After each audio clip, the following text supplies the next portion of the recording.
for those who are looking at more quality finishes and aesthetic elements, honestly the sky is the limit lah. Like depending on the materials you choose. So for me, I've done 4-room BTOs projects that cost about 150K around there. BTO 150,000. Yeah. What did they do? Hi everyone, welcome to Takeaway with Avenue 88, where we share insights from the real estate industry. I am Chantel, and today we have Winstar again. Hi everyone, my name is Winstar from Noble Interior Design. Yeah, so Winstar, also known as the Homes Guy, is a licensed realtor and also a partner in Noble Interior Design. Today, we will be discussing the difference in cost when it comes to renovating brand new homes versus resale homes. And towards the end of the podcast, we will also throw in a bonus tip, so do look forward to it. Now, to get things started, let's just dive straight in. Yeah. So generally speaking, right, is there a difference between renovating HDBs and condos? Yeah, there are definitely a lot of differences. So I think it also depends on whether it's new BTO or resale HDB or new condos or resale condos. So I'll just talk about the general differences between HDB and condos for a start lah. So firstly, there will be cost differences.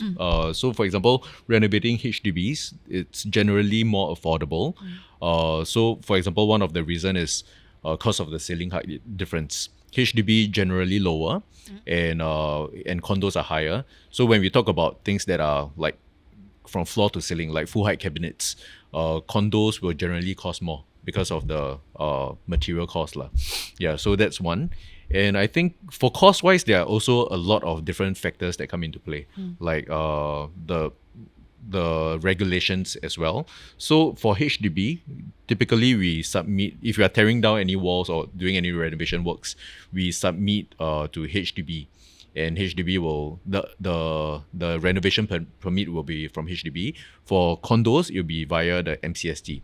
So if you are tearing down walls for condos, we will have to submit a PE endorsement that comes along with it before the MCST will approve. So this PE being like professional engineers lah. So they have to endorse it to say that these walls can be hacked, and then the MCST will approve it. So this PE will have a cost to it. Whereas for HDB, there will generally not be any cost involved for tearing down of walls. But there are some exceptions, some walls or some lintel structural things which can be torn down but will need PE endorsement. So some exceptions to that. Yeah.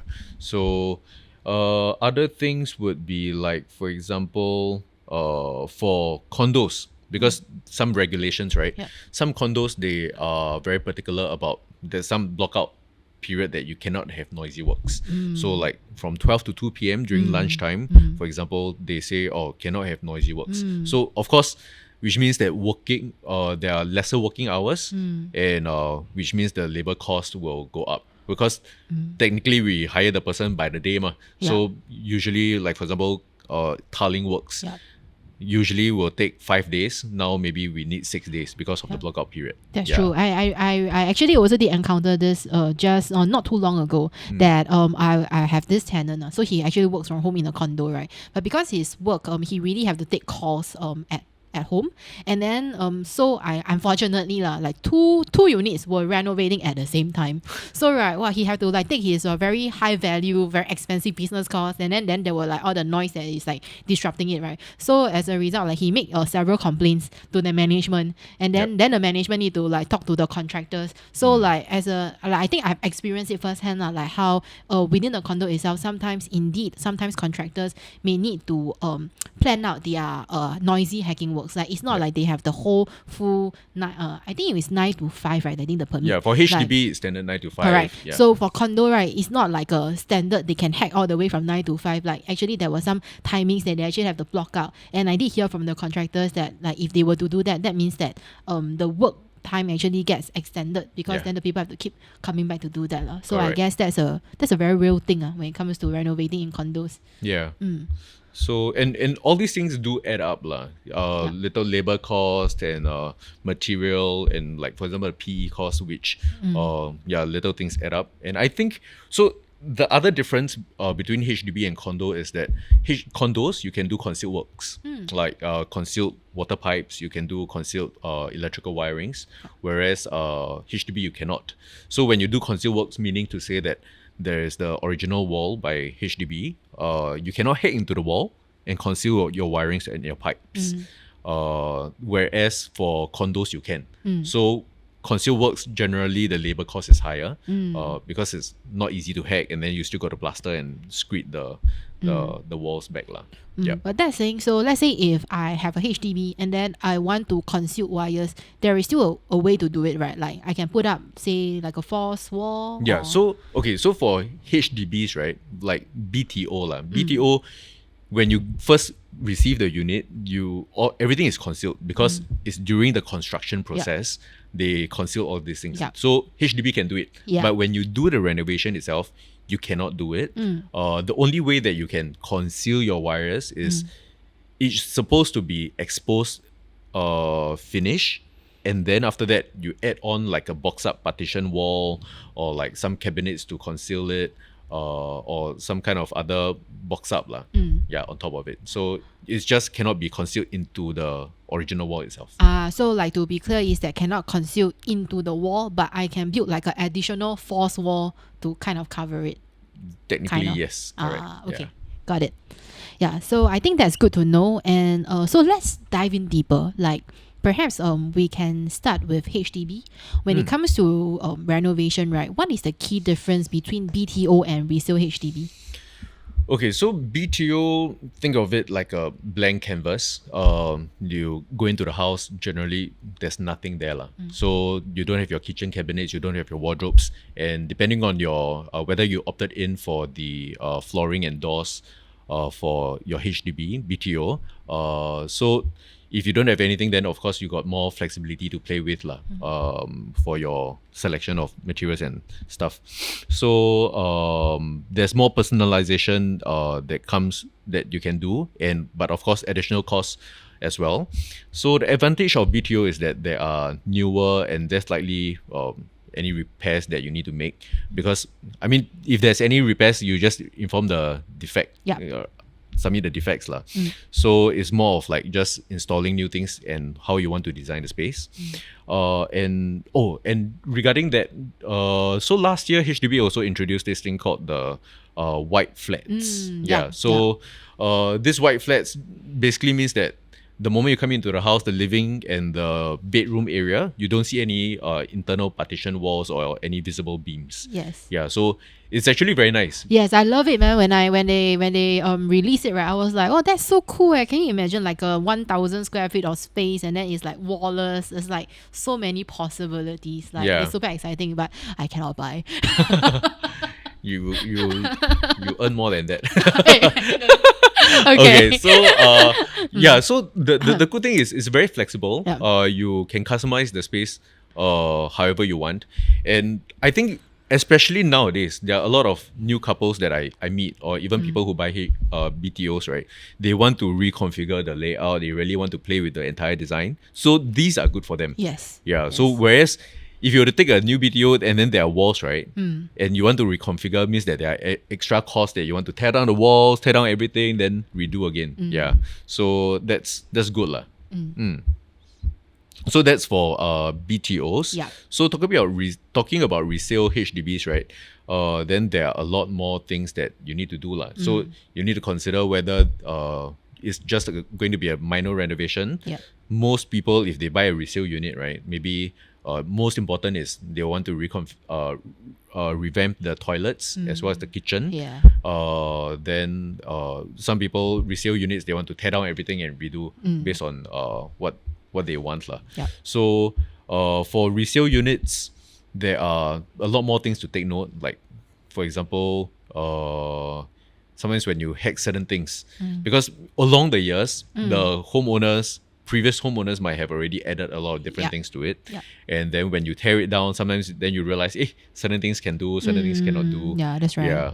And so all these hacking works also add into the labor cost, the time involved. Talking about resale units also is that depending on how old the unit is and the condition, the water pipes and the wirings may need to change also. Yeah, I heard that like waterproofing is something that you have to do once every 10 years kind of thing, right? Waterproofing, okay, so waterproofing is another thing also. So usually when we do hack, we definitely need to redo the waterproofing. So if let's say you choose to keep the existing like toilet or kitchen floor, and eventually if it does leak, right? Yeah. Then you still have to go and redo it subsequently. Yeah, so it's good to check, but generally waterproofing can last for quite some time. Yeah. But it's also the electrical and water pipes that I think some people, sometimes you may overlook it, you choose not to change it, right? Then subsequently, and if you were to do any additional works to conceal it, for example, you never change your water pipe, you do a cabinet that conceals it, and eventually the water pipe leak.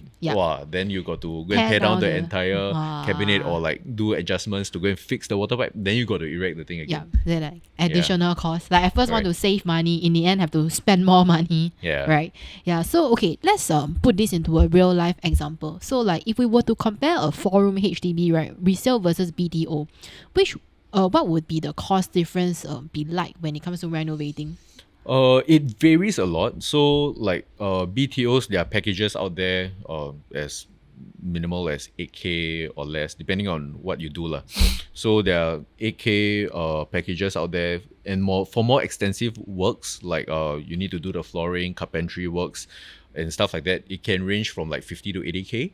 And then for those who are looking at more quality finishes and aesthetic elements, honestly, the sky is the limit.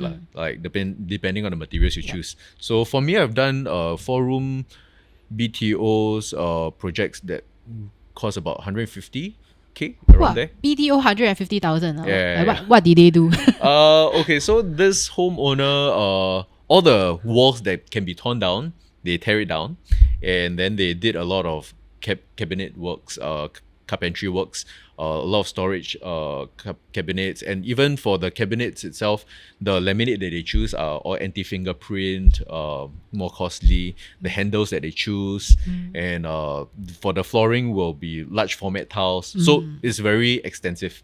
Yeah, so that's why the price went up. Well, even HDB also 150,000 Yeah, renovation cost. Okay, so now let's go to condo. When it comes to resale condos versus newly TOP condos, right? Then what then are the key differences when it comes to renovating? For new condos, usually, developer already provided everything. So you've got your kitchen cabinets, wardrobes, and everything is in place. Technically, you just need to install lights, curtains, do some touch-up paintings. Your furniture can come in already. So while this reduces the scope of renovation works, homeowners are often limited to enhancing or customizing these existing finishes. So for example, you might add built-in cabinets for like your TV feature wall, TV console. Some people, they want to do headboard features, for example. It's more on aesthetic stuff. Just that you are limited to whatever that the condo have already provided. Meaning, of course, you want to do whatever style you want also can. Just that I would think that you will want to be able to match whatever the developer provided. Like, for example, the kitchen already have a certain look to it. The laminates are there. And sometimes the HDB, the condo provides a island or peninsula out into the dining area. So if you're doing anything in the living room, at your dining area or your TV wall, you want it to be able to match that cabinet over there. If not, it will be just a very jarring that it looks totally different. So, kind of like a good and bad thing, right? In a way that, for people who are the more no-frills kind, they don't want to think too much. They don't want to have like a decision paralysis, right? They can just go ahead like with whatever the developer has provided based on that design style. Then they just choose like laminate that is similar to that. Then in a way, they don't have to think so much about it. Yeah, but of course for people who they have a certain feel towards how their house should feel like, then maybe there's some limitation there. Yeah. So talking about if you have a very specific style or color that you want, then there are other options. For example, your kitchen cabinet, right? Because it's already there. Some people, they don't want it to look like, for example, I've got one homeowner just 2 months ago. The kitchen cabinet came like, it's a very dark color. So they don't like that color. Yeah. So you have the option of doing this thing called vinyl film. It's like a sticker that sticks over the existing cabinet. So it's another look to So like it's altogether. like a lower cost of like updating the look without having to remove the entire cabinet Correct. and rebuild cabinets. Yeah. So, but of course, there are also homeowners that I've dealt with before that they revamp the entire thing, or not entire thing lah. So it's a new condo, but because of feng shui reason and functional reasons, they want to tear down the existing wardrobe, tear down certain walls to redo it in such a way where it works for them. Yeah. So, but all this, of course, then cost also gets involved lah. Yeah. Then talking about resale condos, resale condos. Like resale HDBs, there are a lot more removing of old things, hacking down whatever that you don't want and redoing them lah. And older, Speaking of hacking down, right? Because I mean, I think just now you mentioned a little bit just now when we were talking about HDB that there are like older when a property gets quite old, it might exchange hand with a lot of owners, right? So sometimes you really don't know what the owners are they built inside. So like in your experience, did you come across like any thing that you actually found like when you're hacked down already? Then you know it might lead to more works, like any of such incidents. So okay, there are definitely times where after you hack down, then you realize, certain things are a bit different from what you thought you can do. So there was once I within the wardrobe. So the wardrobe is just there lah. So we thought it's just a normal. You hack down the wardrobe, then you can do whatever you want. Yeah. But we tear down the wardrobe already, right?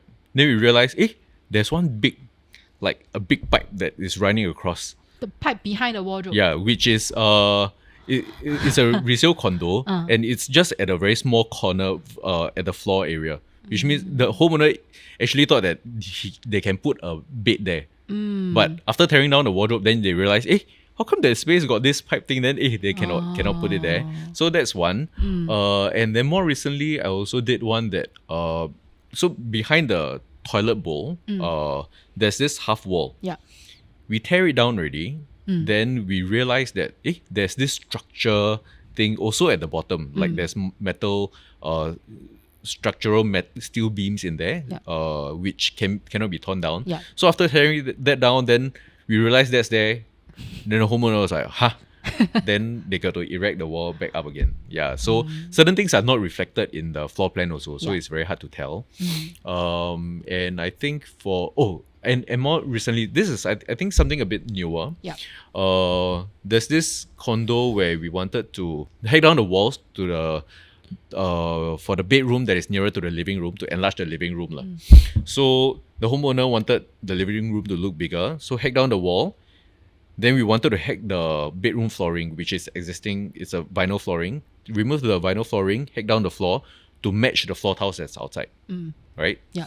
But once we remove the vinyl, right, we realized that it's a screedless kind of flooring, which means that my hackers, they tried to hack down, right? Then they realized, Cannot hack anymore. cannot hack anymore because there's structural beams in there and we cannot go any further lah. Yeah. I mean, for structural integrity point of view. Yeah. Then we've got to update the homeowner. We cannot hack down any lower because this is a structural limitation lah. Yeah. So then we got to think of other solution on how to level it, and so these are problems. So because of this, then because the living room is tiles, I suppose, right? Yeah, so they existing is cannot tiles. put tiles. Correct. So now we cannot put tiles. So I told the homeowner there's two options lah. It's either you overlay your entire living room with tiles or vinyl lah, then to match all the way into your that newly hacked bedroom floor area, right? Or if not, then if you want to be at the same level, then you can only put vinyl at your that bedroom area to match the living. Yeah. So it's indeed true. Sometimes if you never hack, you never know. Yeah, correct. Yeah. Okay. Yeah. Oh, then also talking about resale condos as well. Yeah. Sometimes you may not have the floor plan. Yeah. Yeah, so it's very hard to dig out the floor plan. Especially the older ones. Yeah. Older condos. Yeah. So even if you were to ask the MCST, they may not have it. Yeah. So you may need to buy the floor plan from BCA. Yeah, so then that's there'll be some cost involved lah. I see. So, okay, with that, right, let's go down to the numbers. So let's say if we were to use a 3-bedroom condo as an example, right, what will the numbers look like in terms of the difference in cost when it comes to newly TOP condo versus resale condo? Okay, so new condos, like mentioned, is very straightforward. You technically just install lights, curtains, painting, you can move your furniture in already. There are packages out there, I think, that cost less than 4K, around there. Then, of course, if you want to do a bit more extensive work, like tearing some walls, more like feature walls, aesthetic stuff, I've got done some that is around 40-50K, can go up to 80K also have. Resale condos, same thing, sky's the limit, depends on what you want to do.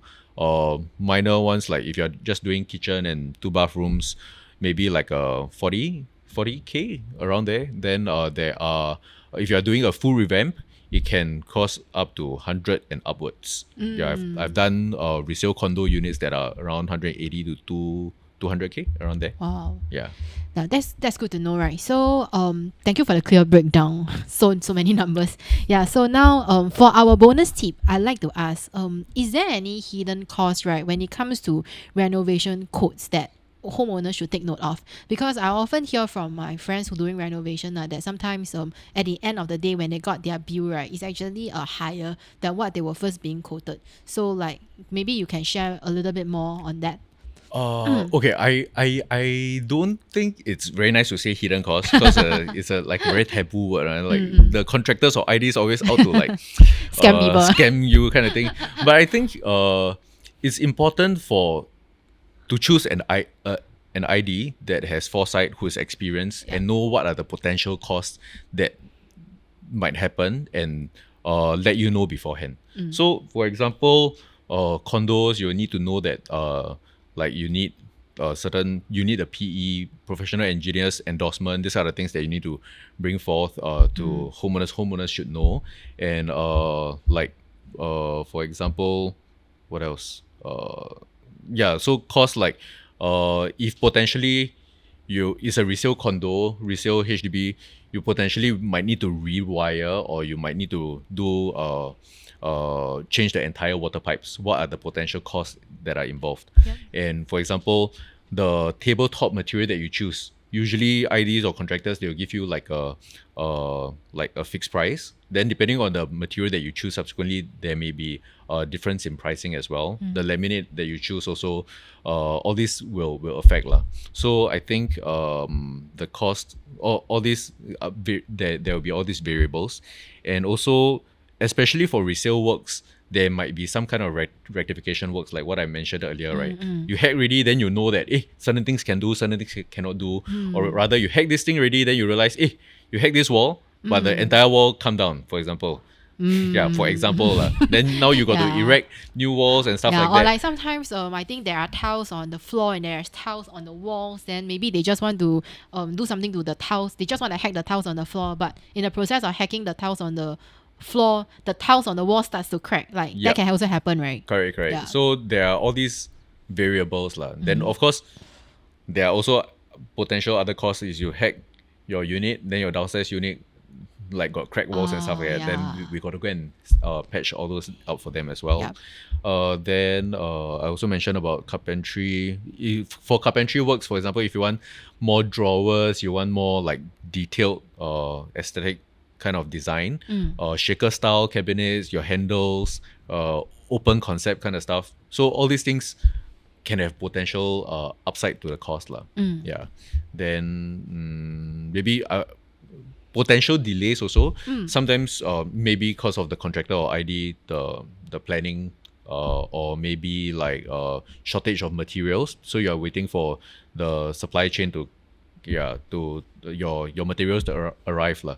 So all these unforeseen circumstances, which may not hidden cost per se, but more of like it may affect your overall budget when you want to reschedule your moving date. You may need additional rental elsewhere. So these are things that might need to consider. True. So like besides, like this may not be cost that's being added into your invoice at the end of the day, but with delays, that means that delay in moving in, then you might need to maybe rent longer period and all that. Yeah. And these are all additional costs. Yeah, okay. So thank you, Winstar, for this detailed breakdown. I think indeed the renovation process is one that literally involves like many moving parts. And when it comes to managing costs, right, these parts are also move around quite a lot lah. So I think the lesson here is that it is good to know what to expect, so that when it comes up, right, it is not like a nasty shock. Yeah. So I think that will be all for today. Thank you, Winstar. Thank you. Yeah, and we hope the tips that we share today is helpful for all of you listening. And if you find today's episode helpful, do share it with a friend, and do remember to like and subscribe. Until next time, goodbye. Bye.